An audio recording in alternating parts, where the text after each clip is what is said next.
Buenas tardes a todos los presentes. En primer lugar, agradeceros la presencia aquí porque hay muchos preinscritos y ahora mismo pues estamos ya cerca de los 50 asistentes, ¿no? Muchas gracias por el interés demostrado y, por supuesto, a José Alberto Ayala de PBFAR y Andrea Álvarez de FAES Pharma, que van a ser los que van a intervenir en esta mesa redonda sobre diferencias entre la farmacovigilancia en fase 3 y fase 4.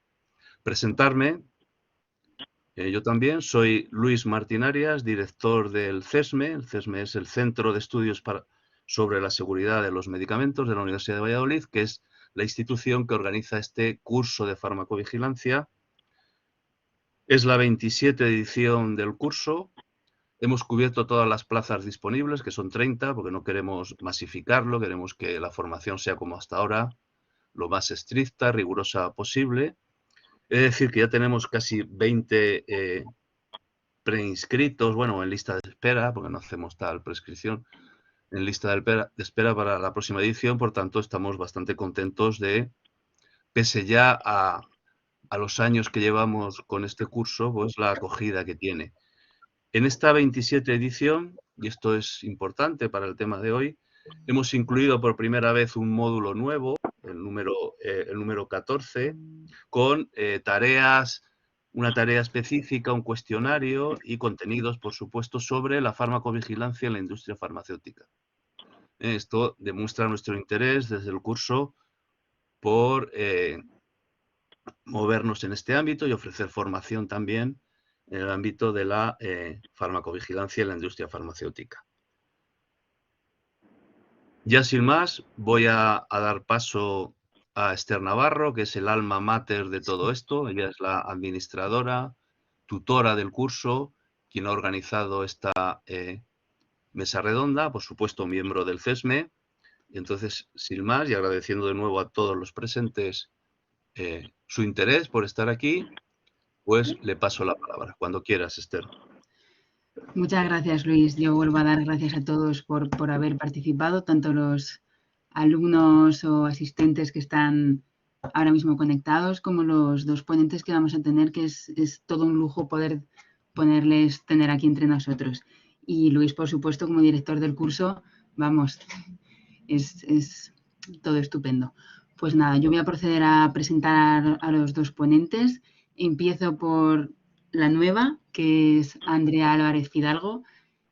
A José Alberto tuvimos la suerte de tenerle ya en la edición anterior.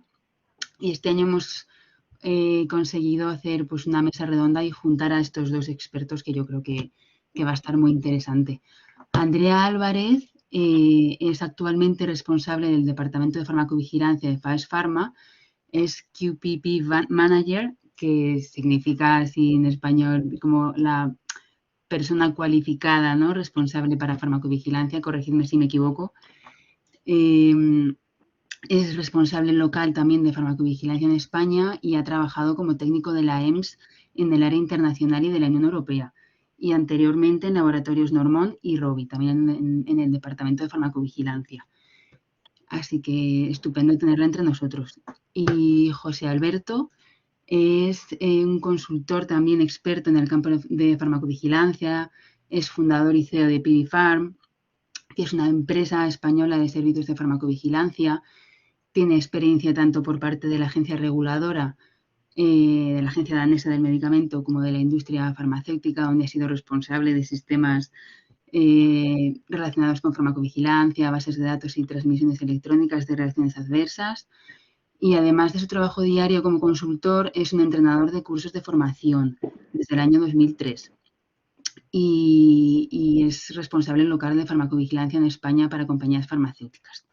Y es auditor también en farmacovigilancia. Podría decir muchas cosas de los dos, pero me parece que es una buena síntesis, sino ellos que me corrijan o añadan lo que consideren. Perfecto, Esther, muchas gracias. Está bien así. Pues yo creo que podéis empezar cuando queráis. Bueno, antes de empezar, Esther, Sí. se nos olvida tanto a ti como a mí decirlo, después de la mesa redonda habrá un debate abierto con todos los asistentes, por supuesto, y a continuación, para aquellos alumnos inscritos en esta 27 edición del curso, habrá una tutoría, aprovechando que estamos aquí para ponernos caras unos a otros, en la que haremos, bueno, admitiremos preguntas, dudas y demás, comentarios sobre el curso. Eso al final del todo, al final del todo. O sea, primero habrá la mesa redonda, luego el debate y al final del todo la tutoría con los alumnos del curso que quieran participar. ¿De acuerdo? Exactamente. Tenéis ahí un monigotillo, una figurita que dice levantar la mano, que yo creo que, no sé si ellos lo prefieren, pero igual es mejor esperar al final para hacer las preguntas, pero si acaso Luis, si necesitaran preguntar algo muy puntual, pueden ahí levantar la mano o en el momento en el que tengan algún problema o algo, pueden notificarlo desde esa figurita o desde el chat. Todo desde el chat también es posible. Yo creo que para el orden correcto de la actividad es mejor que se Todo al hagan las final. preguntas al final, todo al final. Perfecto.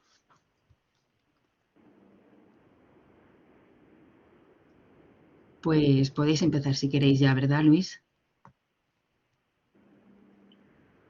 Sí, sí, Muy por bien. supuesto, por supuesto. O José Alberto o Andrea. Perfecto, pues bueno, muchas gracias, Esther, Luis, muchas gracias por invitarme de nuevo y bueno, también con Andrea a hablar en vuestro curso de farmacovigilancia, que me parece impresionante el poder de convocatoria que cada vez vais teniendo más poder de convocatoria. Es buenísimo, ¿no? Ver cómo se van digamos, apuntando más gente y se va, digamos, dando más visibilidad, ¿no? Una iniciativa buenísima. Bueno, nosotros vamos a hablar de farmacovigilancia fase 3 y fase 4, para lo cual hemos trabajado en una presentación conjunta. Primero voy a hablar yo un poquito, centrándome un poquito en fase 3, y luego Andrea pues, hablará centrándose un poquito en fase 4. Bueno, sí, como ha mencionado Luis, es verdad que vemos la presentación, no es tampoco muy extensa, es más bien cortita y, bueno, un poquito para ubicarnos, ¿no? Un poquito. Luego, en el turno de preguntas, por supuesto, es una mesa redonda, ¿no? Estaremos encantados, ¿no? De responder a las preguntas que tengáis, y de, bueno, profundizar a lo mejor en ciertos temas, ¿no? Es una área muy interesante y, claro, al mismo tiempo también muy extensa, como podéis entender. Vamos a intentar que sea ameno, ¿no? Y que os guste. Esta es un poco la agenda que tenemos. Veis bien mi pantalla, ¿verdad? Y las diapositivas, ¿no? Sí, perfecto, Alberto. Sí. Vale, perfecto, muy bien. Pues esta es la agenda que tenemos, ¿no? Un poco, primero vamos a hablar de las fases del desarrollo de medicamentos, y luego dentro de esta fase del desarrollo de medicamentos, pues bueno, nos vamos a centrar un poquito en lo que es la farmacovigilancia o la seguridad clínica, ¿no? En fase 3 y en fase 4. Y luego pues haremos un turno, ¿no? de discusión. Bueno, ya me han presentado, yo tengo esta diapositiva un poco estándar para que me conozcáis. Yo estoy trabajando en la Agencia de Análisis de Medicamentos y también en la industria farmacéutica, en una empresa en Madrid, y bueno, llevo muchos años como formador de cursos de Dura-Vigilance. Puede que alguno de vosotros me conozcáis por esos cursos porque los doy con bastante frecuencia y bueno, aparte pues soy consultor de farmacovigilancia. Y bueno, la verdad es que tenemos un día a día bastante ajetreado, tenemos muchas colaboraciones con muchas otras empresas, con otros proveedores de servicios de farmacovigilancia y también con universidades también y centros de enseñanza, por supuesto, ¿no? Vale, el desarrollo de medicamentos no es una cosa que ocurra en un periodo corto de tiempo, ¿no? Es una actividad pues que se prolonga a lo largo del tiempo, pues en bastantes años, ¿no? Y de hecho, desde el momento en el que se inicia ese descubrimiento, ¿no? de potenciales nuevos medicamentos hasta que realmente un medicamento es autorizado y sale al mercado, pasan muchísimos años y, bueno, pues muchísimos medicamentos candidatos, ¿no? Pues se van descartando. Aquí he incluido esta diapositiva un poquito para ilustrar, ¿no?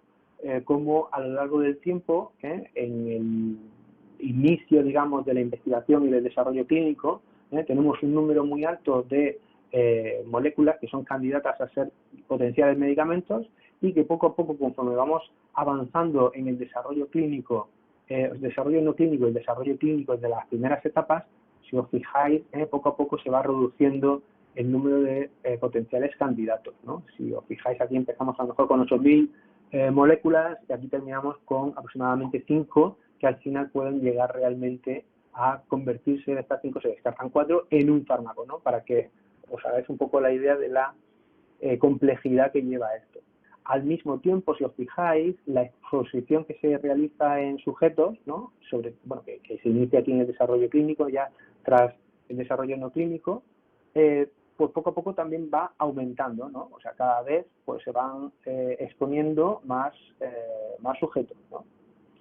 Hay una fase de revisión que cuando concluye el desarrollo clínico se inicia antes de la vida del fármaco en el mercado, ¿no? La fase de marketing, que es la fase de aprobación, donde la agencia reguladora va a revisar toda la información, toda la evidencia de la que se dispone, para en su momento, si lo considera conveniente, pues aprobar el fármaco. Y una vez el fármaco es aprobado, pues ya empezaría, digamos, la vida del fármaco, quizá como la conocemos, ¿no? Los pacientes, pues la farmacia, ¿no? En el ámbito hospitalario, ¿no? Pues como conocemos los medicamentos que ya están autorizados, ¿no?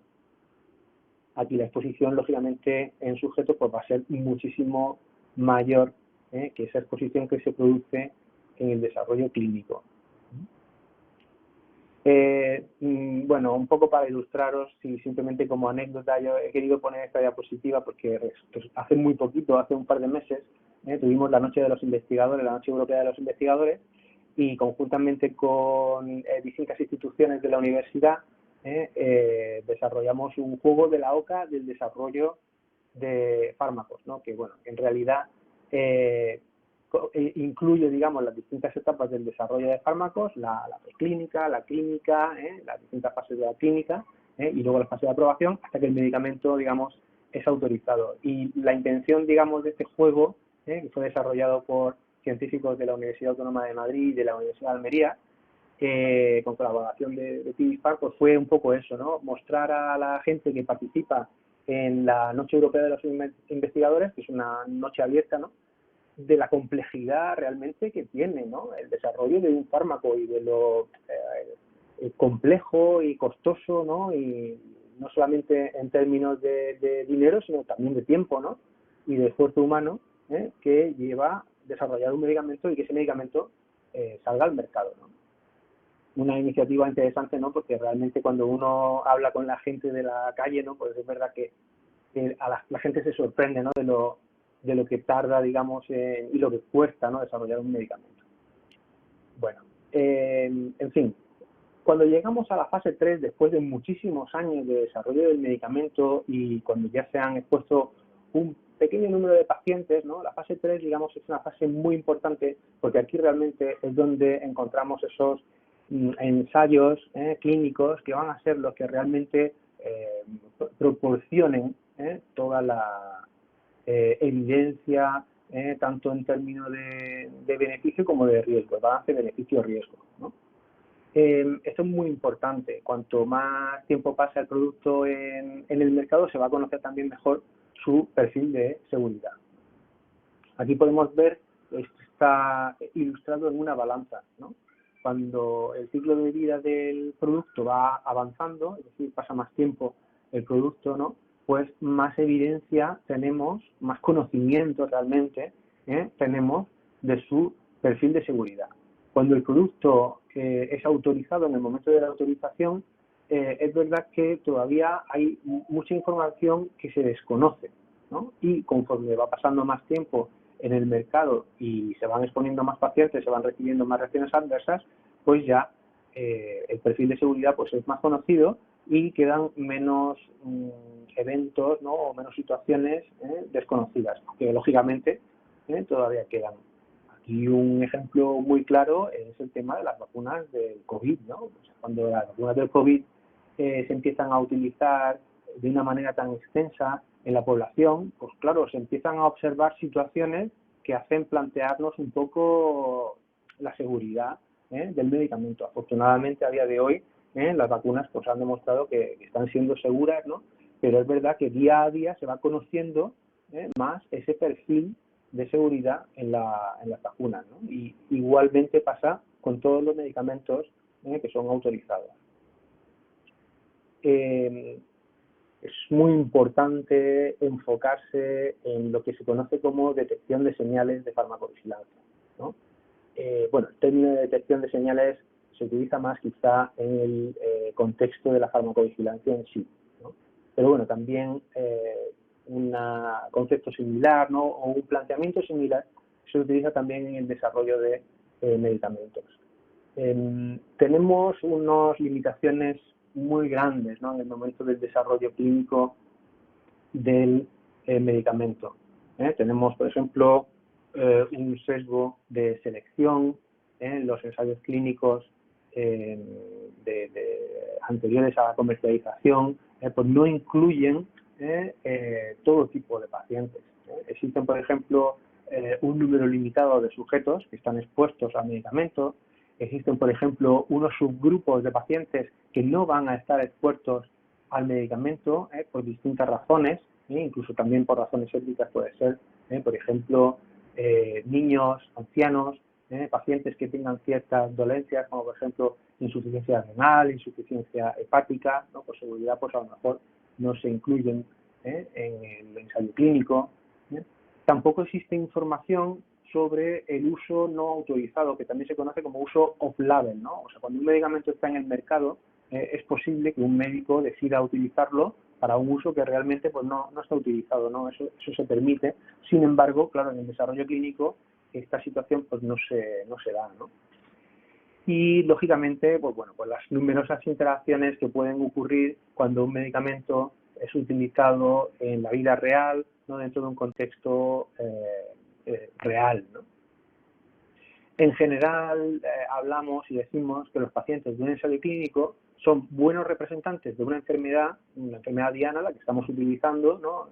Estamos estudiando, pero malos representantes para una población diana multimórbida, que puede tener también una polimedicación bastante importante. De hecho, también quería enseñaros un poco, porque estadísticamente es muy importante conocer, aquí tengo resumida la regla de 3, ¿no? Esto es una tabla que muestra frecuencias de reacciones adversas a medicamentos, ¿no? Aquí tenemos las comunes, muy comunes, no, menos comunes y raras, ¿no? Y muy raras, ¿no? Estos son los porcentajes de pacientes que experimentan una reacción adversa. Por ejemplo, las reacciones muy comunes son reacciones que suelen ocurrir en 1 de cada 10 pacientes expuestos al medicamento. Bueno, pues esas reacciones muy comunes, esto no significa que expongas a 10 pacientes y uno de ellos va a experimentar esa reacción adversa. Realmente, estadísticamente, se necesita exponer a 30 pacientes para poder observar esta reacción adversa, con lo cual la detección de esta reacción adversa se va a producir exponiendo 3 veces este número. Por eso se le conoce a esta tabla como la regla de 3, ¿no? Aquí podemos observar que, por ejemplo, para observar una reacción más difícil de observar, rara, ¿no? Tenemos que exponer a 30.000 pacientes, ¿no? Este es el número de pacientes que necesitan estar expuestos para asegurarse de observar la reacción con un 95% de posibilidades, ¿no? Aquí la estadística es muy importante. ¿Y qué significa esto dentro de lo que es el desarrollo del medicamento, si lo ponemos un poco en contexto? Pues esto significa que en un programa de desarrollo del medicamento, donde normalmente estamos exponiendo aproximadamente pues, a unos 3.000 pacientes, va a haber muchas reacciones adversas, sobre todo las más difíciles de observar, que no van a ser detectadas. Y estas van a ser detectadas cuando el medicamento llega al mercado y ya se empieza a utilizar de una manera más rutinaria en una población muchísimo más amplia. Bueno, esto ha sido, digamos, brevemente fase 3. Ahora voy a dar paso a fase 4. Andrea va a continuar con la presentación. Andrea. Muchas gracias, José Alberto. Sí, yo un poco lo que comentaba él antes es unos breves comentarios para abrir luego un poco de debate, porque en realidad el tema es muy extenso, pero quizá lo que nos interesaba era transmitir los conceptos que básicamente diferencian ambos seguimientos de seguridad y luego poder debatirlo un poquito y buscar pros y contras y al final probablemente concluir que necesitamos todas las fases. A continuación, si puedes pasar, por favor. Lo primero que quiero traer aquí es la farmacovigilancia como la definición, porque sí que es verdad que me parece interesante destacar que aunque se analiza la seguridad de ensayos, cuando se utiliza el término farmacovigilancia, en realidad, por legislación, nos estamos refiriendo al uso de los medicamentos una vez aprobados. La farmacovigilancia pretende, como actividad de salud pública, que esto es un punto también muy importante, cuantificar, identificar, evaluar y prevenir los riesgos asociados al uso de los medicamentos que ya están aprobados, ¿vale? Ya en la vida real del uso. Es muy importante el tema también de salud pública. Si puedes pasar, por favor. Porque, aunque es desde el punto de vista de la industria la ponencia de hoy y un poco la mesa redonda, pero sí que me parece un punto muy importante a destacar que en una seguridad de un ensayo, el promotor del ensayo, la industria, el laboratorio que esté realizando ese ensayo clínico, podemos decir que tiene mucho control sobre la información de seguridad y va a tener una potestad o una capacidad de análisis y de obtención diferente al que se puede tener en fase 4. Como decía en la definición, la farmacovigilancia es actividad de salud pública y tiene bastantes participantes, ¿vale? La industria es uno de ellos, por supuesto no es el principal. Tenemos todos los profesionales sanitarios, las autoridades sanitarias que están muy, muy involucradas en este tema como actividad de salud pública crítica que es y que así se define a nivel de la Unión Europea. Y también tenemos a los pacientes. Teniendo en cuenta que la industria tiene un porcentaje muy chiquito, o sea, bueno, es un cuarto, ¿no?, de los participantes, pues tiene un papel muy relevante en cuanto a organización y a trabajo, pero no puede remar sola en ese sentido. Sin embargo, el promotor de un ensayo clínico sí que puede organizarse de una manera muy robusta para no perder ningún tipo de información. Si puedes pasar. De cara a la industria, aparte de que la farmacovigilancia en sí misma es muy compleja porque tiene muchos participantes, a nivel de industria también es muy diferente el sistema que tienes que establecer para hacer una monitorización de seguridad en el medicamento que está aprobado de un medicamento que está en ensayos. El medicamento que está en fase clínica normalmente se controla entre farmacovigilancia y clínica y poco más. Es más fácil, ¿no?, por así decirlo. El sistema de farmacovigilancia de fase 4 involucra a mucha parte de compañía, porque como es una actividad más difusa en la que vamos a recoger la información de seguridad de cualquier uso del medicamento, tenemos mucha interacción con muchas áreas, lo que hace que sea bastante complejo tener montado un buen sistema. ¿Qué pasa si no tienes montado un buen sistema? Que no vas a tener una buena detección. Y si no tienes una buena detección, no vas a obtener unas conclusiones o no vas a poder llegar a oír, ¿vale?, un poco por decirlo gráficamente, lo que está pasando en la calle con tu producto, ¿no? Que al final lo importante es que oigamos todo lo que pasa, podamos analizarlo y tomar decisiones. Un poco así de manera general, un sistema de farmacovigilancia en la industria es súper transversal, involucra a muchas áreas comerciales, tanto en España como fuera de España, por supuesto a los propios delegados de ventas, que no hay nada más alejado de un perfil clínico muchas veces que un delegado comercial, pero tenemos que hacerlos de nuestro lado para que sean nuestros oídos en la calle y nos comuniquen. Marketing, todo el tema de redes sociales y páginas web. Hoy en día muchas empresas tienen, pues eso, su cuenta de LinkedIn, su cuenta de Facebook, de Instagram, de lo que sea. Todo eso también hay que monitorizarlo mucho porque al final hoy en día se está cambiando la manera de comunicarnos y también ha llegado a la farmacovigilancia. Por supuesto, hay que tener una atención telefónica continua frente a autoridades 24 horas y, por supuesto, frente a pacientes consumidores. Tenemos que obtener, no podemos perder las llamadas recibidas, la dirección general y, por supuesto, el titular de autorización, los pesos pesados tienen que estar muy involucrados por un tema de recursos y organización, y toda la gestión de reclamaciones, consultas médicas e incluso el departamento de registros, el departamento regulatorio, porque también tienen muchas interacciones con otras autoridades en otros países, normalmente cuando se hacen licencias y distribuciones, con lo cual la foto cambia mucho. La diferencia de fase 3 a fase 4 en cuanto a estructura en la empresa es totalmente diferente, es un planteamiento diferente. Aunque en ambos casos se pretende el mismo fin, que es ser conocedores del perfil de seguridad del medicamento y poder proteger al paciente, a los consumidores.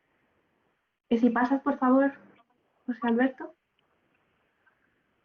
¿Qué ventajas tiene o qué inconvenientes tiene la farmacovigilancia fase 4? Es un poco también lo que queríamos abrir para abrir debate, ¿no? La farmacovigilancia en fase 3, aunque no lo comentó antes José Alberto, pero vamos, entiendo que más o menos está implícito, está promovido por un titular y al final la gente que participa en el ensayo está participando con un contrato, hay un contrato en medio, con lo cual es mucho más fácil obtener información. En la farmacovigilancia en fase 4 esto es totalmente voluntario, de hecho no se puede fomentar una notificación. No puedes incitar a alguien a que te notifique. Pongo principalmente porque es verdad que los estudios posautorización es un poquito diferente, pero el principal volumen de la fase 4 es por notificación espontánea y su propio nombre dice que es espontánea, no la puedes forzar. Hace unos años también se incluyó la gestión de los casos de no profesionales sanitarios del mismo modo que los de los profesionales, y esto quizás es otro melón que estamos abriendo, pero a la hora de poder obtener futuras conclusiones, a veces creo que, bueno, hay que tener en cuenta que si una persona te cuenta algo, tú lo tienes que recoger, pero a veces no tienes una evidencia científica detrás o no tienes un profesional sanitario detrás que te pueda certificar que eso que te están contando es correcto. Esto es un punto que puede tener también sus contras. Y luego otro tema importante es la pérdida de seguimiento. Como notificación voluntaria que es, si no nos dan toda la información, si al intentar hacer el caso te das cuenta de que faltan cosas claves para poder llegar a poder evaluar ese caso correctamente, pero te han dicho no quiero que me vuelvas a llamar o no te cogen el teléfono, no podemos hacer nada. Entonces puede quedar su información a medias. Eso en un ensayo no pasa, por ejemplo. Puedes llegar hasta el final. Si pasas, por favor, porque también hay que contar algo bueno y también tiene ventajas. Entre las ventajas, muchos pacientes expuestos. Lo que decía antes José Alberto. En ensayos vas a tener una población muy limitada numéricamente, con lo cual va a haber acontecimientos que simplemente por la frecuencia de ocurrencia nunca vas a encontrar. En la población real sí lo vas a poder ver. Van a aparecer las situaciones especiales. Vamos a tener mucha información de seguridad de los productos en situaciones en las que no es ético, no puedes hacer un ensayo clínico, ¿no? Entonces, la vida real es real. Y como tal, cuando un medicamento sale a la calle y abre la puerta de la farmacia, lo compra mucha gente y se lo toma pues como sea. A veces bien, a veces mal, a veces regular, a veces fuera del uso que le dio el médico, otras veces es porque se han confundido, han entendido mal una cosa y lo toman de otra manera. Todo esto es lo que se conoce como situaciones especiales. Y esto solo lo vamos a conocer en la fase 4. Y también hay otra parte importante y es que podemos conocer reacciones que necesitan muchos años de uso del medicamento para que salgan, ¿vale? Entonces, en ese sentido, creo que la fase 4 tiene unas claras ventajas, pero no podemos olvidarnos de los contras que comentábamos anteriormente. Lo que decía José Alberto antes de las vacunas del COVID, si partimos de la base de que la notificación es espontánea y en todos los canales de televisión, en cualquier programa, nos dedicamos a decir, hay muchas reacciones, todo lo que pasa notifica. ¿Qué pensar? O sea, yo por lo menos ahora me gustaría un poco en el debate que lo comentemos, pero en mi opinión personal creo que ha habido se ha notificado más de lo que cualquier otro medicamento se notifica normalmente. O sea, la gente cuando se toma un medicamento ya está pensando, ¿a ti qué te ha dado? ¿Te ha pasado algo? Pues a mi vecino le ha dado no sé qué, a mi vecino no sé cuánto. O sea, estábamos todos con una obsesión de a ver qué me pasa cuando me pongan la vacuna. Si eso lo hiciésemos con cada ibuprofeno que nos tomamos, creo que cambiarían bastante las cosas. Y quizá esto es una muestra de que a lo mejor fomentar, o sea, de que la notificación espontánea también tiene un punto muy positivo, y es que no está fomentada, es que al final te va dando información, pues como la gente lo va sintiendo, sin un exceso, ¿no? Sin un exceso de notificación. Ya digo, abro debate, a lo mejor me decís ahora lo contrario con unos argumentos muy claros. Y ya la última diapositiva es simplemente un resumencillo como para abrir debate. Si le puedes dar, por favor, José Alberto. Que es que, bueno, un poco lo resumen de los pros y contras, ¿no? Que tenemos una población muy grande, en la que podemos detectar situaciones especiales, podemos detectar reacciones adversas poco frecuentes, se pueden detectar reacciones adversas que necesitan un uso prolongado del medicamento, pero es verdad que la información va a ser siempre la que nos quieran contar, no vamos a poder llegar al final, a lo mejor, de toda la información.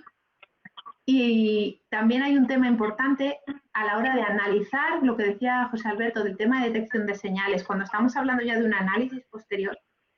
Y es que muchas veces hay casos que se notifican por distintas vías, o una misma persona lo notifica, pues eso, a diferentes participantes, ¿no?, de la farmacovigilancia, o lo notifica el médico y a la vez lo notifica el paciente, y a veces también hay duplicados, que dificulta un poco el poder tener estadísticamente claro, a lo mejor a veces, si hay cosas que realmente son o no son, porque si hay eventos, si hay muchos duplicados de un determinado evento, en el fondo está dando un número que no es el real. Y la verdad que la gestión de duplicados es muy complicada. Y el tema de la ausencia de información médica también a mí me parece bastante relevante, que a veces que se toma tienen el mismo valor una notificación de un evento adverso grave que ha hecho un médico 100% seguro de lo que está notificando, que a lo mejor algo que piensa el paciente, y a lo mejor no es así. Pero a la hora de analizarlo se van a contar igual. Y nada, por nuestra parte, en cuanto a la presentación, era hasta aquí. Entonces ahora, si queréis, no sé si queréis hacer preguntas o cómo queréis que planteemos la discusión.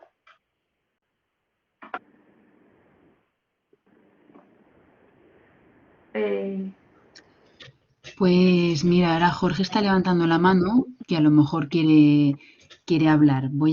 ¿Os parece si le dejamos que haga la pregunta? ¿O queréis añadir alguna cosa? Yo por mi parte, fenomenal. Sí. Vale. Perfecto. Adelante. Pues vamos allá. A ver. Jorge, ¿puedes hablar? Me parece que no tiene activado el... A ver, un momentito.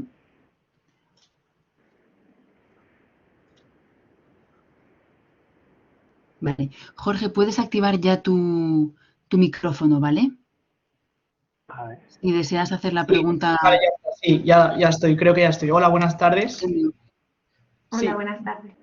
Hola, buenas tardes. Buenas tardes. Bueno, mi nombre es Jorge. Nada, gracias por la presentación. Tengo dos preguntas. La primera sería para Andrea, que has hablado del tema de los duplicados. Yo personalmente no conozco el concepto. No sé si podrías explicarlo un poco más. Sí, perdón. Bueno, nosotros, los que trabajamos en farmacovigilancia, hablamos así de duplicados.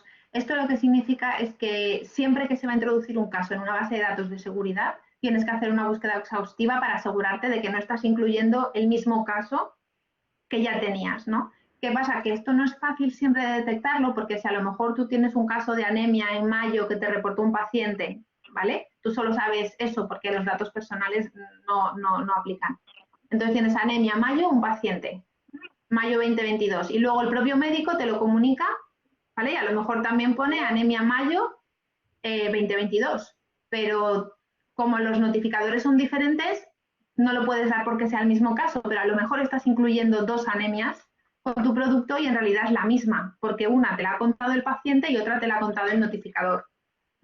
Esto, desgraciadamente, pasa más de lo que parece. Y entonces el problema es que si hay muchos duplicados, la información de la base de datos no es 100% la real, sino que puedes estar aumentando el porcentaje, la frecuencia, por ejemplo, de aparición de náuseas o del evento reportado. No sé si más o menos... Sería la misma reacción, una reacción adversa en el mismo paciente. Vale. Claro, pero una la cuenta el paciente y otra la cuenta el médico, por ejemplo. Cuentas dos y en realidad es una. Vale, perfecto. Muchas gracias, me ha quedado claro. Y luego la otra, bueno, no sé si es, era en relación con la notificación de reacciones adversas de las vacunas del COVID. Mi pregunta era por un poco cómo había sido esta fuente de notificaciones, si era directamente el paciente el que notificaba, se hacía a través de, en general, bueno, habrá habido de todo, ¿no? Pero un poco si conocéis alguna línea general y luego, opinión ya vuestra, ¿qué creéis que se podría haber hecho mejor desde las instituciones públicas para fomentar un correcto, porque claro, esto ha sido como el ojo del huracán, ¿no? Entonces, por fomentar un poco una correcta notificación y que la población pues pudiera ayudar y a lo mejor no tanto a lo mejor saturar el sistema, ¿no? de notificación de reacciones adversas. Bueno, aquí puedo responder yo. Vamos a ver, yo creo que las vacunas del COVID y cómo se ha gestionado la información de las vacunas del COVID quizá es un ejemplo de, desde mi punto de vista, ¿no? Lo bien que ha funcionado el sistema de farmacovigilancia, vamos, no solamente a nivel europeo, sino prácticamente a nivel mundial, ¿no? Porque hay que ponerlo en contexto, ¿no? O sea, los datos se han recabado en todo el mundo, ¿no?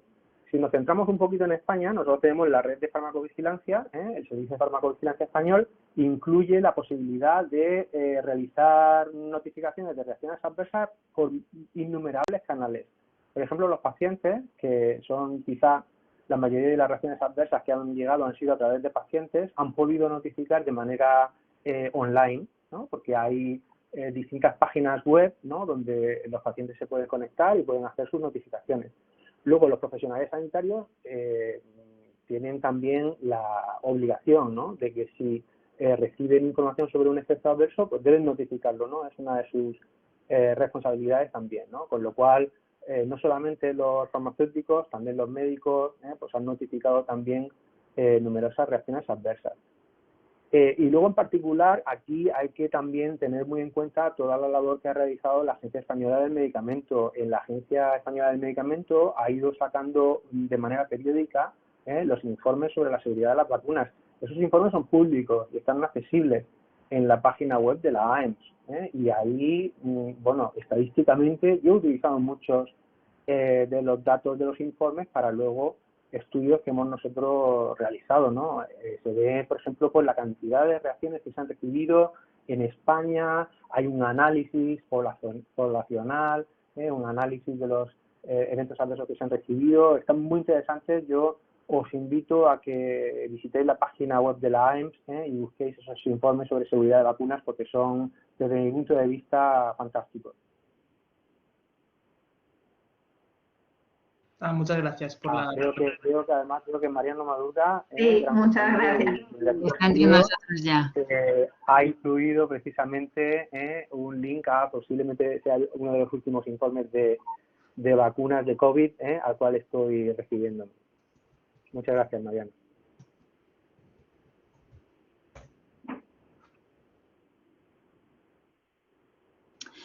Pues me parece que estaba Norma, creo que es la siguiente, sí, Norma, y después me parece que, ahora no me acuerdo, pero me he fijado quién era la siguiente. Vamos a dar paso a Norma a que haga la pregunta.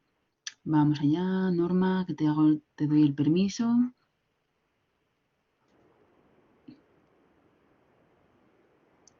Norma.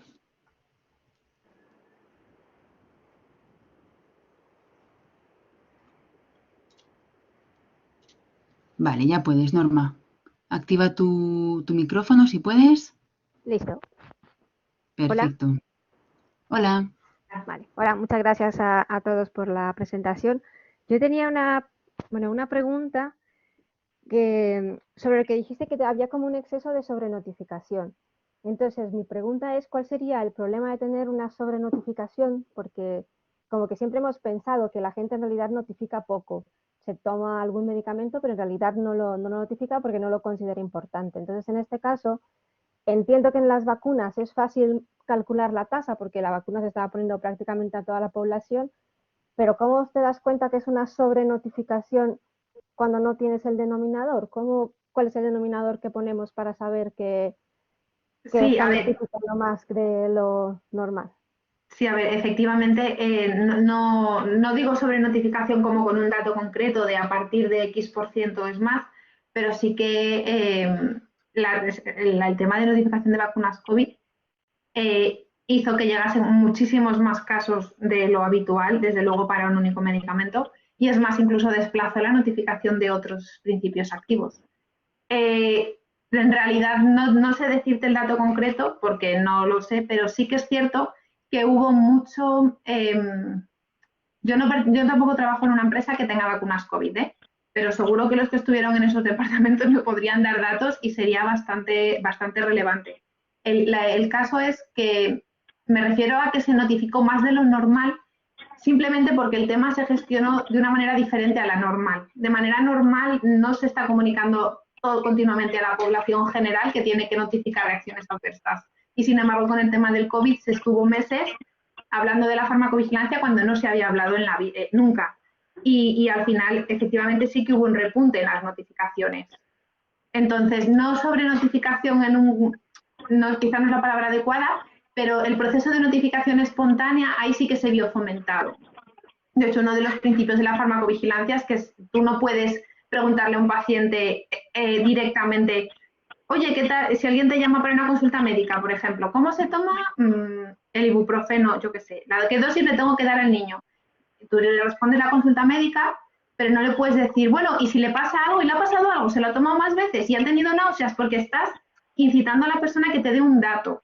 Y eso no es notificación espontánea, simplemente por definición de lo que es la farmacovigilancia en la fase 4.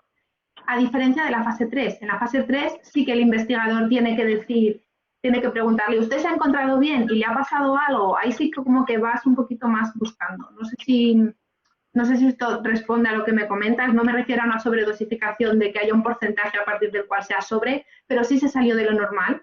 Y sí, la gente se vio como más incitada a contar lo que me pasa. Que otras veces puede que pase, pero no hay esa tasa de contarlo, ¿no? Como que normalmente la notificación de reacciones adversas normalmente es bastante baja. Gracias.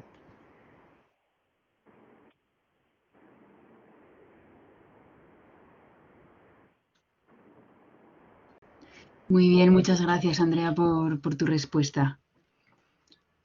¿Alguien más que quiera hacer preguntas? Carolina Lara, exacto, era la que iba siguiente después de Norma. Pues la doy paso.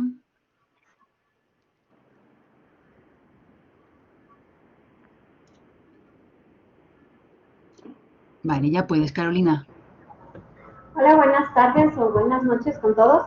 Tengo una pregunta y es que en los estudios fase 4, los que son de post-comercialización, consideramos a todos los estudios clínicos, específicamente me refiero a los metaanálisis y a las revisiones sistemáticas, que si bien pues es un análisis cuantitativo de los estudios primarios, también sí nos ayudan a establecer recomendaciones clínicas. Entonces, en este sentido, ¿también se considerarían estudios de fase 4? En el estudio en fase... Dale, José Alberto. Bueno, bien, no, simplemente, vamos a ver, el estudio clínico realmente se puede dar, lógicamente, en todas las etapas de vida, en todas las fases del medicamento. Y sí que es verdad que en la fase 4 tenemos lo que se conocen como los estudios de seguridad post-autorización, incluso también estudios de efectividad post-autorización, que son específicos ya para medicamentos autorizados, es decir, el fármaco de investigación, ¿no? El fármaco objeto del estudio, es un producto que ya está autorizado. Yo creo que aquí Andrea iba a hablar también precisamente sobre este tipo de estudios, posiblemente. No, bueno, lo que estabas diciendo tú, los estudios post-autorización en realidad son las condiciones de uso aprobadas. Y verificas cómo va la seguridad, pero con lo que está ya autorizado. A diferencia de un ensayo en el que vas a plantearte nueva indicación, nueva población, es un poquito diferente en ese sentido el concepto. Por eso los posautorización son fase 4, pero tú harías una terapéutica estándar con las indicaciones y todo lo aprobado, ¿no? Claro. Luego, aparte también hay una serie de estudios que se imponen como condición de esa autorización, porque, por ejemplo, como hemos comentado anteriormente, hay situaciones en las que no es ético investigar, por ejemplo, el paciente en niños, ¿no? Durante la etapa de desarrollo clínico. Entonces, hay situaciones en las que a lo mejor un medicamento, debido a que tiene un balance muy positivo de beneficio-riesgo, se aprueba, pero con la condición de hacer un estudio, por ejemplo, en población pediátrica, una vez que el fármaco sea autorizado, ¿no? Eso se conocen también como estudios de posautorización.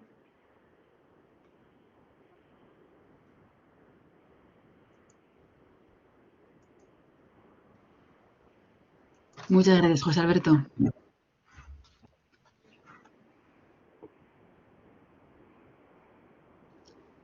¿Tú quieres decir algo, Luis?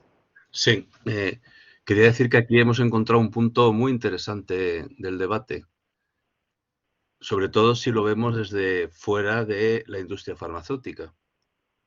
Aunque aquí se ha contado, por supuesto, el punto de vista de la industria farmacéutica, pero sí, aquí sí que querría yo interrogar a nuestros ponentes sobre este asunto, ¿no? Que la fase 4, efectivamente, como muy bien ha dicho Carolina Lara, estoy de acuerdo con lo que ella ha sugerido, entrarían también los estudios observacionales, no solo los metaanálisis, los estudios en base de datos y demás, sino los estudios observacionales, caso no caso, o estudios de cohortes con grupo control, y el ensayo clínico en fase 4.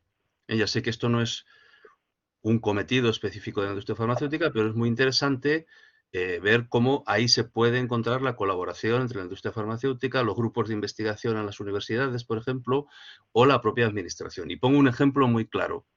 Uno de los grandes debates que ha habido y que ha generado pues mucho, bueno, en todo este desconcierto que en el fondo ha habido con la opinión pública y la mala gestión que se ha hecho a veces de la información en torno a las vacunas de la COVID, ha sido que efectivamente los ensayos clínicos en fase 3, el excelente ensayo, por otra parte, que hizo Pfizer de su vacuna en fase 3, no podía medir disminución de la mortalidad por cuestiones estructurales de su diseño. En un ensayo clínico que duró unos meses con esa muestra, aunque era muy grande, de 15.000 pacientes, no puede medir mortalidad. De hecho, hubo la misma mortalidad en el grupo en esos meses, pues la mortalidad esperable, ¿no? Por todas las causas, en el grupo de vacunados como en el de no vacunados. Midió, desde luego, y muy bien, y ha sido muy predictor, ese ensayo clínico en fase 3 hecho por Pfizer, la disminución del riesgo de enfermedad grave y de hospitalización, pero no la mortalidad. Entonces, hubo un acuerdo de Pfizer, y aquí es donde, este es un ejemplo, yo creo, de cómo se puede colaborar, no sé qué opinará José Alberto y si lo conoce, entre Pfizer y el gobierno de Israel, y en concreto los 4 sistemas sanitarios que hay en Israel, a cambio de suministrar las vacunas Pfizer con cierta antelación al Estado de Israel, el Estado de Israel y sus sistemas sanitarios se comprometieron a hacer un estudio observacional de la vacuna Pfizer, que ha sido, bueno, lo más relevante que se ha hecho, ¿no? Y gracias a esos estudios observacionales que se han hecho en Israel, con unas muestras grandísimas, que yo creo que es un ejemplo de buena investigación en fase 4, sabemos, aunque sean estudios observacionales, no ensayos clínicos, que disminuyen la mortalidad. Sabemos, por ejemplo, ahora lo que se ha publicado hace poco en JAMA, que con la 4ª dosis de la vacuna en Israel, que se puso antes que en otros sitios, la mortalidad es mucho menor entre los vacunados con la 4ª dosis que entre los no vacunados, en todas las edades, cosa que es muy sorprendente. En uno de los estudios se ve en todas las edades, en otro se ve solo en mayores de 60 años, porque no se ha estudiado, pero en todas las edades la mortalidad disminuye con la 4ª dosis, y eso lo podemos decir, y es una cosa muy importante en estos debates que hay en la opinión pública, por estos estudios que ha hecho, que ha permitido la colaboración entre Pfizer, en este caso, y los 4 sistemas, 3 o 4, creo que son 4 sistemas sanitarios que hay en Israel, lo cual es muy interesante porque han sido como 4 cohortes, ¿no?, diferentes. Entonces, yo creo que ahí hay un ámbito de colaboración muy importante, porque muchas veces la industria farmacéutica, que ya está sobrecargada, no voy a decir que no, con la presión que tiene y lo que nos ha contado José Alberto, ¿no?, el tiempo tan enorme y las grandes dificultades que entraña el desarrollo de un medicamento en la fase 3, Pero la fase 4 yo creo que es un terreno a colaborar. No en lo que nos has contado, Andrea Álvarez, que por supuesto es muy interesante, sino en los ensayos clínicos en fase 4, donde también la industria ahí puede ser proactiva, y en los estudios observacionales, que también es algo que se nos suele olvidar y que en este caso de la vacuna, por lo menos para mí, han sido, como he dicho antes, clave. Bueno, no sé qué opináis de todo esto. Yo estoy totalmente de acuerdo contigo, Luis, desde luego. Aquí, claro, con el tema del COVID, pues, en fin, hemos tenido quizá una situación pues, muy especial, ¿no? Debido a la magnitud del problema que teníamos encima, ¿no? Y quizá pues es verdad que se ha, digamos, está todo como sobredimensionado, ¿no? Cuando uno lleva tantos años trabajando con el tema de desarrollo de medicamentos, ¿no? Y llega una cosa como el COVID, ¿no? Es como que de repente... No, a mí me parece muy curioso, ¿no? Porque yo llevo muchos años intentando explicar incluso a mis familiares, ¿no? Qué significa la farmacovigilancia, qué es la farmacovigilancia, ¿no? Y siempre ha sido muy difícil. Sin embargo, desde que tenemos el problema del COVID, pues resulta que ahora todo el mundo está familiarizado con la farmacovigilancia y todo el mundo entiende el tema de la farmacovigilancia, ¿no? Entonces, claro, aquí también, pues sí, lógicamente, esa iniciativa, ¿no? También por parte de organismos públicos, ¿no? Universidades, para entender, ¿no? Ese perfil de seguridad de los medicamentos del COVID, pues claro, también es más visible, ¿no? Y yo creo que quizá más visible para toda la sociedad, ¿no? Y obviamente estoy totalmente de acuerdo, es el camino a seguir, ¿no? Siempre debe haber una interacción entre lo que es, lógicamente, ¿no? La industria farmacéutica, pero también por los sistemas de salud es fundamental, ¿no? Que exista esa simbiosis, ¿no? Para que al final del día, y yo siempre digo esto mucho, al final del día, en lo que todos nosotros estamos trabajando es en la seguridad del paciente, ¿no? O sea, que ese debe ser nuestro foco, y eso nunca debemos perderlo de vista. Sí, estoy de acuerdo con los dos. Muchísimas gracias, José Alberto. ¿Alguna preguntilla más? Me parece que estaba, por supuesto, Mariano Madurga, que le tenemos entre nosotros como otro invitado especial a esta conferencia. Y nada, le doy paso, que veo que enciende su microfonito. Adelante, Mariano. Buenas tardes. Hola, ¿qué tal? Buenas tardes a todos. Bueno, pues es una satisfacción vernos otra vez reunidos con una sesión tan interesante. Sí que yo quería hacer algún comentario, lo digo por mi experiencia, en explicar aspectos que a veces, como me ha parecido entender por Andrea, ha quedado un poco, digamos, confuso, lo de voluntario y espontáneo. A ver, la notificación en España es, curiosamente, obligatoria. Hay un decreto en el que establece que todos los profesionales sanitarios, todos, y así estamos establecidos por decreto a su vez, todos, ópticos, optometristas, médicos, por supuesto, farmacéuticos, enfermeros, etcétera, tenemos la obligación de notificar, la notificación espontánea. Lo digo porque en mi experiencia también docente, allá por el otro costa del Atlántico, pues el voluntary se hace sinónimo del spontaneously y no es lo mismo. Voluntario es en Estados Unidos la notificación de los profesionales. Los laboratorios en Estados Unidos tienen obligación de notificar. Así pasa que mayoritariamente el sistema de la FDA y de vacunas que lleva a los CDCs recoge notificaciones mayoritariamente de los laboratorios. En España, como digo, hay un decreto que obliga a los profesionales y por lo tanto es espontáneo. En la metodología, en que no hay un protocolo, aunque haya una tarjeta y se pueda promocionar la notificación espontánea, como pasa en toda Europa, con los medicamentos nuevos, que para el que no lo sepa, llevan un triángulo negro invertido en el nombre, delante, etcétera, para estimular la notificación espontánea. Lo digo porque es uno de los puntos críticos que muchas veces se confunde por que uno busca, y cuando está hablando de notificación o farmacovigilancia pasiva, pues parece que se hace simultáneo, voluntary y espontáneo. Lo que también me gustaría comentar, porque ha quedado un poco... Yo soy partidario, mi opinión personal es que ha sido un éxito de la farmacovigilancia durante la vacunación de estos 2 años y pico que llevamos durante la vacunación de la COVID.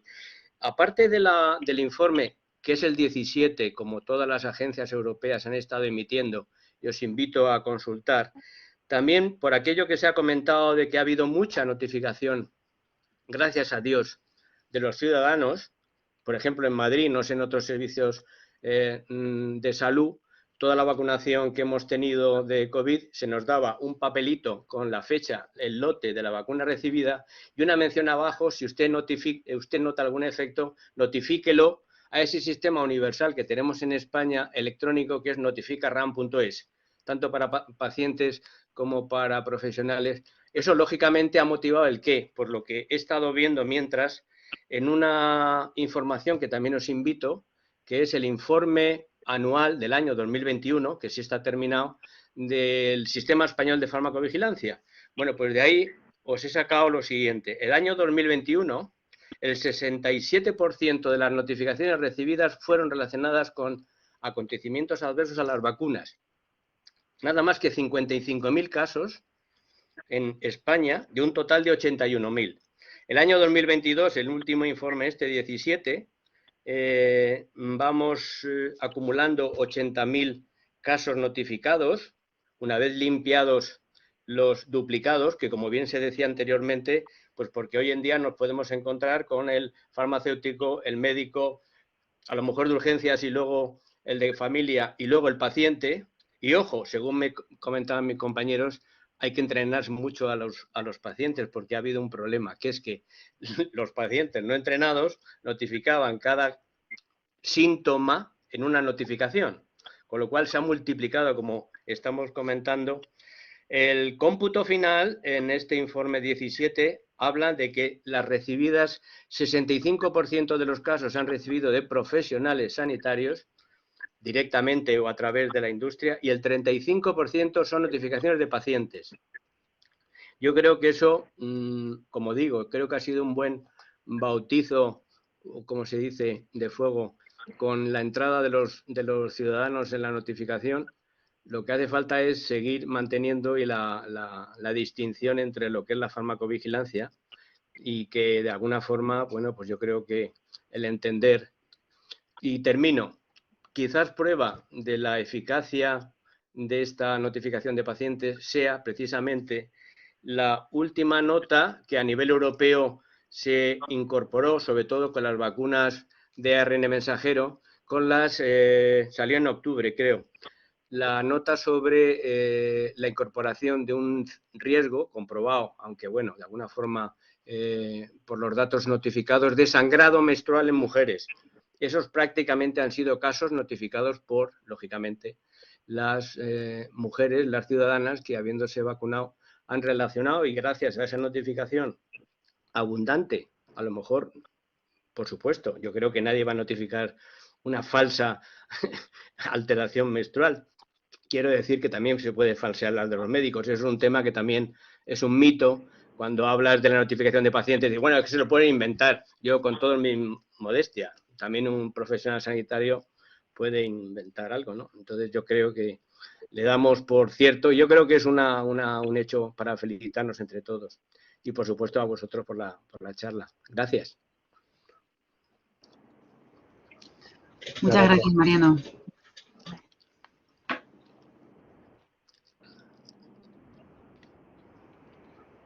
¿Alguien más que quiera hacer algún comentario, tanto de lo que hemos hablado, lo que ha comentado Mariano, alguna duda extra? Pilar, activa tu microfonito, que ya estás como presentadora, ya puedes hablar.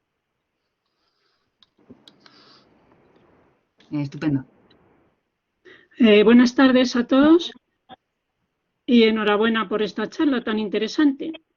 Yo, como médico de familia, pues sobre el tema que estamos hablando, corroboro que hemos sido muy proactivos en hacer y preguntar y vigilar y seguir a los pacientes en sus reacciones con la vacuna. Pues principalmente había mucha reticencia entre el personal sanitario a vacunarse, teníamos mucho interés por ver o por vigilar o por saber si iba a producir efectos adversos o no. Y entonces tanto la enfermera que ponía la vacuna, luego cuando volvían los pacientes insistían, nosotros también, los médicos, y entonces de ahí entiendo que puede haber habido una alta notificación y pequeños efectos adversos que veíamos o no tan pequeños, pues enseguida los notificábamos. Y es verdad que posiblemente hayamos olvidado otras reacciones adversas, pero en el poco tiempo que teníamos, pues nos involucrábamos más con las reacciones adversas de las vacunas.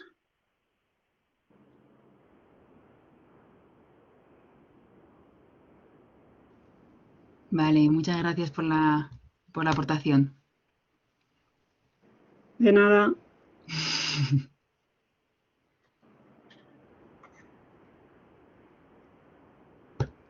¿Alguna preguntilla más?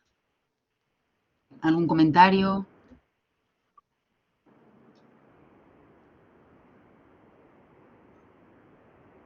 ¿Nada más? Muchas gracias, Mariano. Mariano siempre tiene el enlace a punto. Estupendo. El participante, el asistente que quiera guardarse esos enlaces, que aproveche ahora, porque luego una vez que se cierre la sesión no podrá acceder a ellos. Entonces, si a alguien le interesa, que guarde el enlace.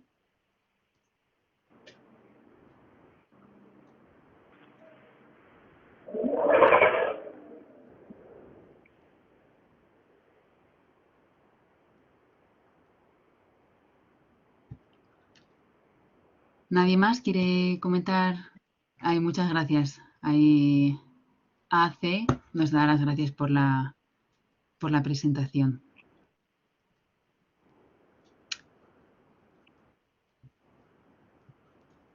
Esto es simplemente una pregunta práctica, ¿no? Porque sé que vais a publicar la grabación, ¿no? ¿Cómo lo vais a publicar? Sí, pues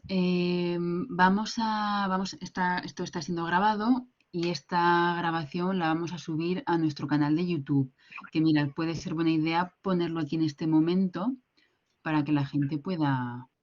De hecho, tenemos ya más vídeos publicados con tu conferencia anterior. Y la conferencia anterior de Mariano Madurga también, que fue muy interesante. Y bueno, pues ahí vamos subiendo un poco las conferencias que vamos ofreciendo. Luego ya, efectivamente, lo voy a subir para que os lo guardéis. Así damos un poco de margen a que alguien pueda preguntar.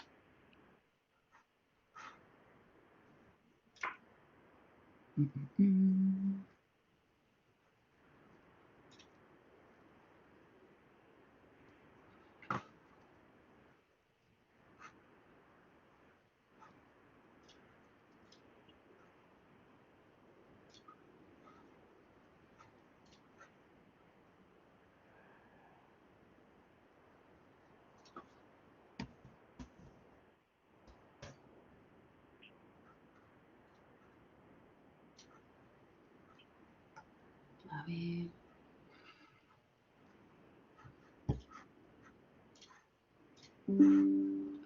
Vaya. Creo que Mariano está intentando hablar, pero igual no. A ver.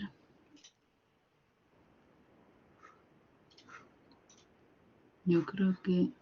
Ay, Mariano, que te hemos puesto de... Ahora puedes hablar de nuevo.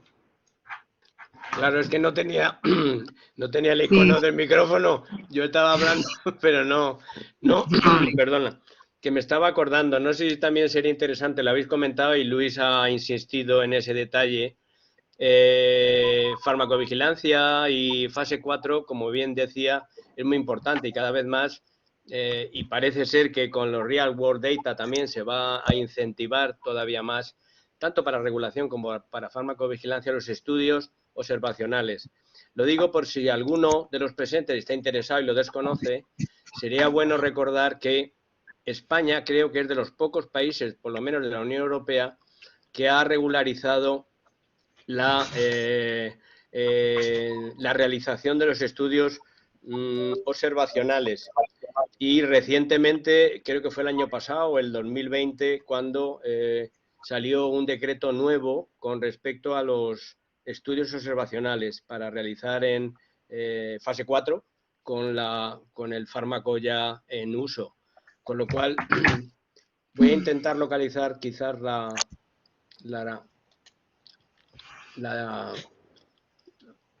dirección URL, el vínculo, para si alguno está interesado también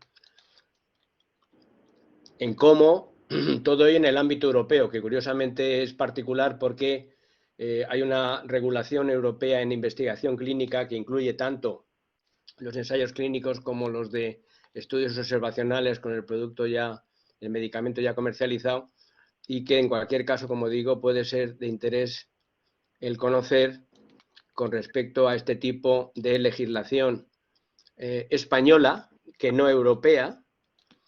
A ver, está aquí. Es un Real Decreto del 2021, de marzo del 2021. Os voy a colocar el link.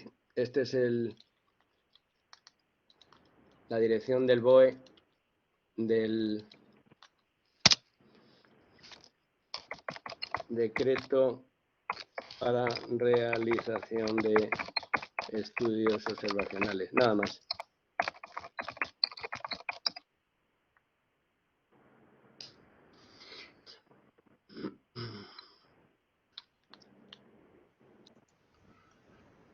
Gracias, Mariano.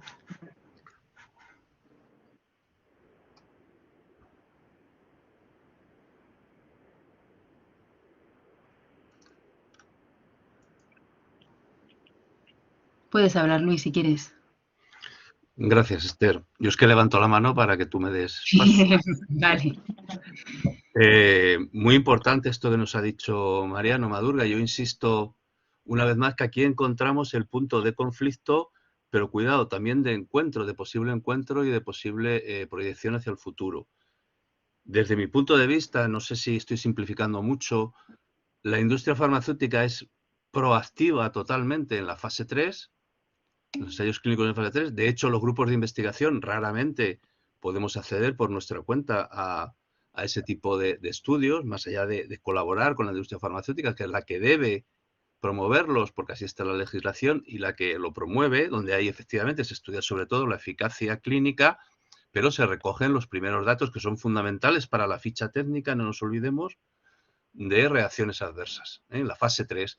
El papel de la industria en la fase 3 es que, bueno, es obvio, ¿no? Ahora bien, la fase 4 yo creo que desde la industria se ve un poco como, bueno, lo que nos llegue, ¿no? Lo que nos llegue del uso ya mayoritario entre la población de los medicamentos ya autorizados y ya con el uso en grandes poblaciones, polimedicados, polifarmacia, como efectivamente creo que ha sido José Alberto el que nos lo ha recordado, y polipatologías, ¿eh? Grupos de población con polipatologías, polifarmacia, que nos han estudiado en los ensayos clínicos en fase 3. Pero es un poco eso, a ver lo que me llega, ¿no?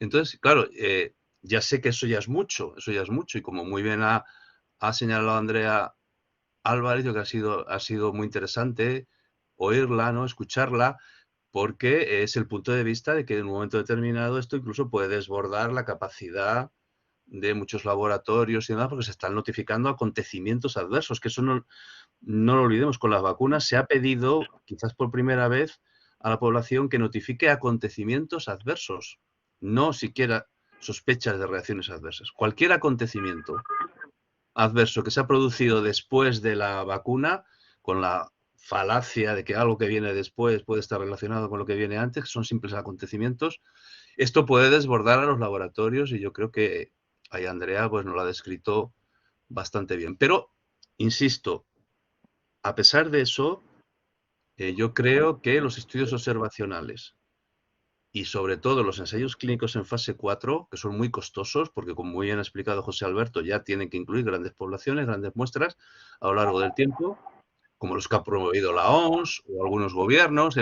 El gobierno de Estados Unidos, el Ministerio de Sanidad, promovió uno con 4 antihipertensivos porque le interesaba promover el uso de diuréticos, sobre todo tiacídicos, porque eran los más baratos. Claro, aquí cada uno tiene sus intereses, ¿no? Pero en un momento determinado esos intereses pueden confluir y generar grandes ensayos clínicos con grandes muestras durante tiempos prolongados, que son los que nos van a dar datos bastante más fiables que las simples sospechas y no digamos los simples acontecimientos adversos, como muy bien ha subrayado Andrea Álvarez, ¿no?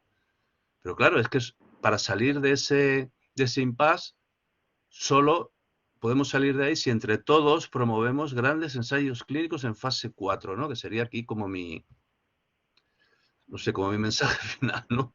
Que algún día, o mi esperanza, o mi deseo, ¿no? Que algún día se puedan hacer grandes ensayos en fase 4, que son los que nos van a dar datos realmente relevantes, basados en el método científico, en grandes poblaciones, pero claro, esto son carísimos, son muy difíciles de hacer, y solo si confluyen ahí la administración, incluso a nivel de varios países, ¿no? Incluso a nivel de organizaciones internacionales como la OMS, la industria farmacéutica y los grupos de investigación, pues podemos acceder a eso que sería para mí lo ideal, ¿eh? Para mí lo ideal siempre ha sido, como farmacólogo clínico, los ensayos clínicos grandes, bien hechos, en fase 4.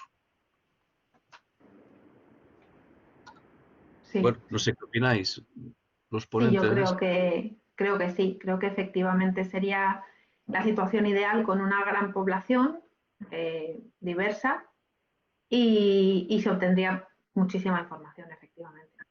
No tiene las limitaciones de la fase 3 y sí que es algo, yo creo también lo que comentas, que debería ser colaborativo. O sea, realmente estos ensayos con muchos pacientes al final son complejos y sí que debería intentar haber una comunión entre las partes en pro de la salud pública.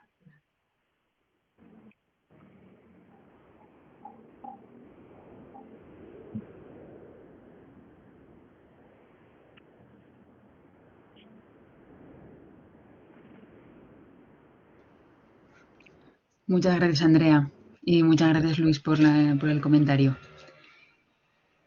No sé si nos queda algo por comentar o hay alguien que quiera hacer alguna pregunta más, alguna duda que haya quedado de la presentación.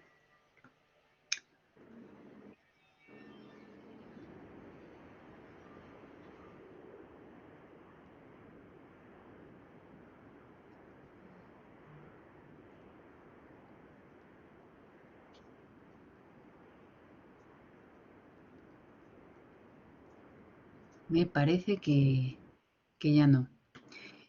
Y ya un simple comentario mío, me hace bastante ilusión ver que entre los participantes hay antiguos alumnos de la edición anterior.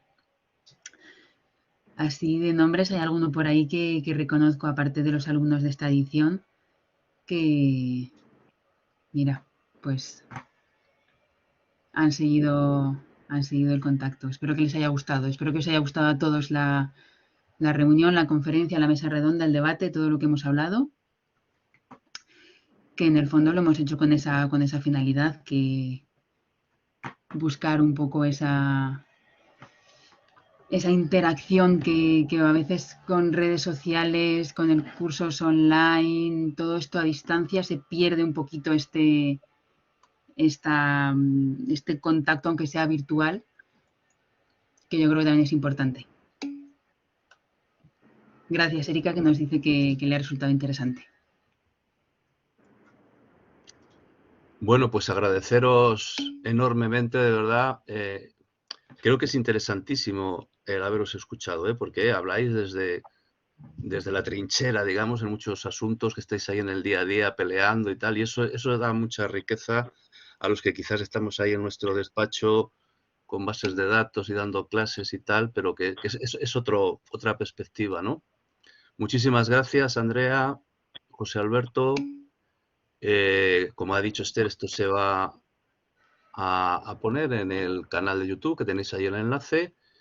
Creo que a partir de ahora, Esther, si te parece, dejamos de grabar y pasamos a, por favor, pedir a los alumnos que estéis aquí presentes de la 27 edición que os quedéis un rato para hacer una especie de tutoría entre todos y hablar del curso. Y a los demás, pues muchísimas gracias por haber asistido, por vuestro interés, y ya sabéis que este curso de farmacovigilancia va a continuar, esperemos que durante muchos años, sobre todo gracias a la labor magnífica que está haciendo y a su enorme juventud Esther Navarro, o sea que le queda mucha vida por delante al curso.